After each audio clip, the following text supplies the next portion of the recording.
মই অৰুণোদয় নাপাং আৰু ফটোকানা কি কৰি মোৰ ফটোকান যাই পাল এনে বাজাৰত উঠাই লৈ যায় মাজে মাজে।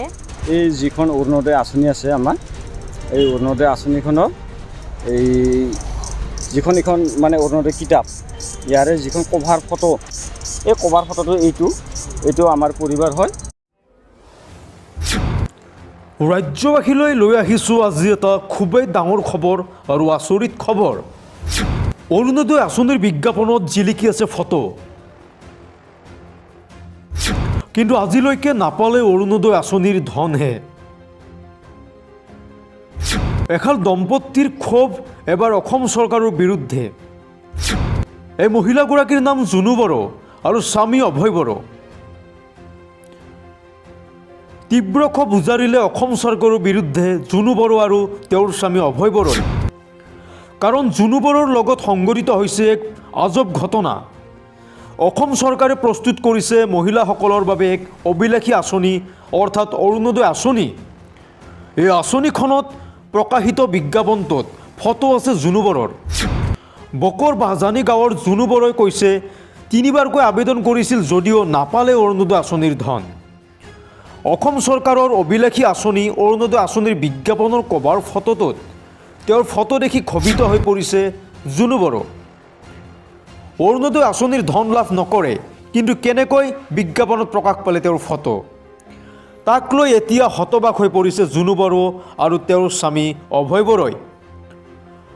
বকৰ বিভিন্ন সাপ্তাহিক বজাৰত শাক পাচলি ব্যৱসায়ীৰে পৰিয়ালটি পোহপাল দি অহা জুনু বড়োই মুখ্যমন্ত্ৰী ডক্টৰ হিমন্ত বিশ্ব শৰ্মাক অৰুণোদয় আঁচনিৰ ধন পোৱাৰ ব্যৱস্থা কৰি দিবলৈ অনুৰোধ জনাইছে। মই অৰুণোদয় নাপাং আৰু ফটোকানা কি কৰি মোৰ ফটোকান যাই পাল এনে বাজাৰত উঠাই লৈ যায় মাজে মাজে। তাকে মই সেনেকৈ দিয়া বুলি আছে, পিছত অৰুণোদয় কিতাপখনত দিছে, কাৰণ মই অৰুণোদয় নাপাঙে। সেইখন ফটো আপোনাৰ হয় বুলি কেনেকৈ গম পালে? এই গাঁৱতো নাপাং আৰু চবে গৈ তাৰপিছত ময়ো দেখা পালোঁ ফটোত, এনেকৈ ফটোখন ঘৰত লৈ আহিলোঁ, তাই গম পাওঁ। সেইখন আপোনাৰ ফটো হয় বুলি আপুনি নিশ্চিত নে? মই নিশ্চয় জানো। 3বাৰেই দিছোঁ অৰুণোদয় কাগজ, কিন্তু পোৱা নাই। মোৰ লগৰগিলা পাইছে গোটাই, ময়ে পোৱা নাই। এতিয়া আৰু একো নাই। এতিয়া কি ক'ব আপুনি? এতিয়া আৰু অৰুণোদয় মই পাব লাগিব, নাপোৱাকৈ কেনেকৈ ফটোখন যাই পাল মোৰ, তাকে লাগে মোক। তাকে মই আচৰিত ভাবছোঁ, নাপোৱাকৈ কেনেকৈ ফটোখন যাই পাল। একোৱেই নাপাওঁ, চৰকাৰৰ আঁচনি আৰু ঘৰো নাপাওঁ। ঘৰো আছিলে 2বাৰ, নামো কাটা গেলা। ইবাৰো আহিছে, ইবাৰো ঘৰে পোৱা নাই। নাম আছে, ঘৰ পোৱা নাই। এনে আপুনি কি কৰি খায়? এনেই মই চব্জি বেপাৰ কৰোঁ। এনেই সপ্তাহত 3 দিন, শনিবাৰ, ৰবিবাৰ আৰু বৃহস্পতিবাৰে বামনিগাঁৱত যাওঁ মই।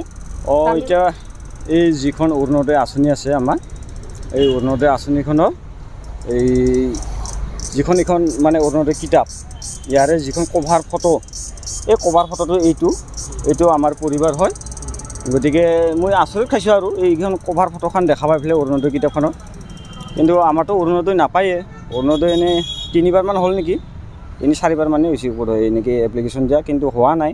কিন্তু নোহোৱা কি যে ইয়াতে কভাৰ ফটোখন যে আহি গ'ল, মই তাতে আচৰিত খাইছোঁ আৰু।